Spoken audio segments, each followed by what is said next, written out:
Muy buenas a todos. En este vídeo de hoy vamos a hablar de la Reforma Protestante, de cómo en los inicios de la Edad Moderna la Iglesia Católica se dividió y tuvo grandes cambios. Este vídeo se va a estructurar en tres partes. El primero son los principios y posterior corrupción de la Iglesia Católica.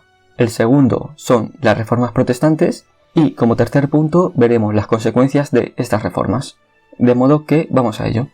La Iglesia Católica, desde sus inicios, se mostró como una religión austera, preocupada principalmente por las cuestiones religiosas, por ser un ejemplo de rectitud y cuyos miembros debían predicar y mantener la castidad. Sin embargo, con el paso del tiempo, todo ello se va perdiendo. En el siglo XVI observamos cómo el Papa y los obispos tienen hijos, una vida de lujo, y se preocupan más de los asuntos políticos y económicos, dejando a un lado los asuntos religiosos. Era tal el nivel de corrupción que los cargos eclesiásticos no los ocupaban los más preparados, sino que los ocupaban los familiares de los altos cargos de la Iglesia, lo que viene a ser enchufismo, en resumidas cuentas. Dichos cargos también se vendían lo que se conoce como simonía. Incluso se comerciaba con lo que se conocía como documentos de indulgencia.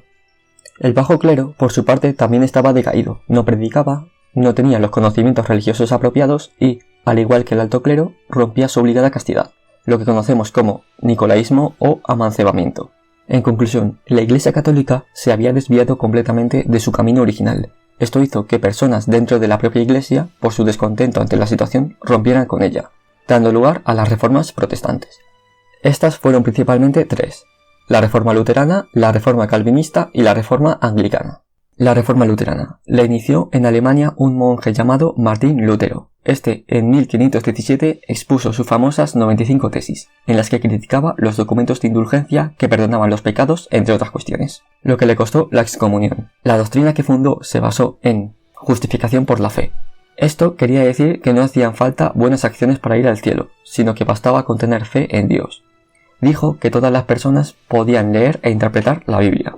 Simplificó la liturgia, es decir, las ceremonias religiosas, y también llevó a cabo otras medidas.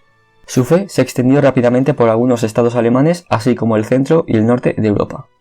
La Reforma Calvinista fue iniciada por Juan Calvino, desde 1536 en Ginebra, Suiza. Su doctrina defendía que las personas, desde que nacen, están destinadas a ir al cielo o al infierno, sin importar lo que lleguen a hacer en vida. Esta reforma tuvo mucho éxito entre la burguesía de Francia, Inglaterra, Países Bajos, Suiza y Escocia. La Reforma Anglicana. Esta surgió en Inglaterra por iniciativa del rey Enrique VIII. La llevó a cabo porque quería divorciarse de su esposa, pero el Papa no le dejaba. De modo que Enrique se separó de la Iglesia Católica y creó su propia iglesia. Su doctrina al principio fue muy similar a la católica, pero luego fue variando con el tiempo. Consecuencias de las reformas protestantes. Estas rupturas religiosas tuvieron dos consecuencias principales. La primera fueron las guerras de religión. Estas fueron unas guerras originadas por las diferencias religiosas, fruto de las distintas rupturas. Hubo muchas de ellas entre 1524 y 1697.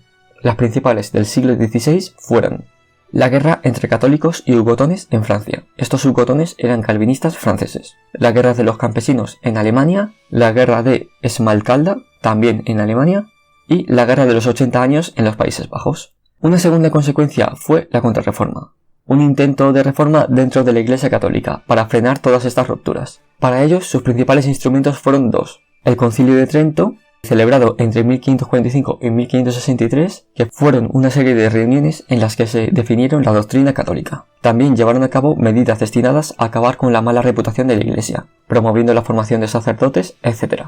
La Compañía de Jesús fue un gran apoyo para la Contrarreforma, ya que sus miembros juraban obediencia al Papa, además de dedicarse a predicar y educar.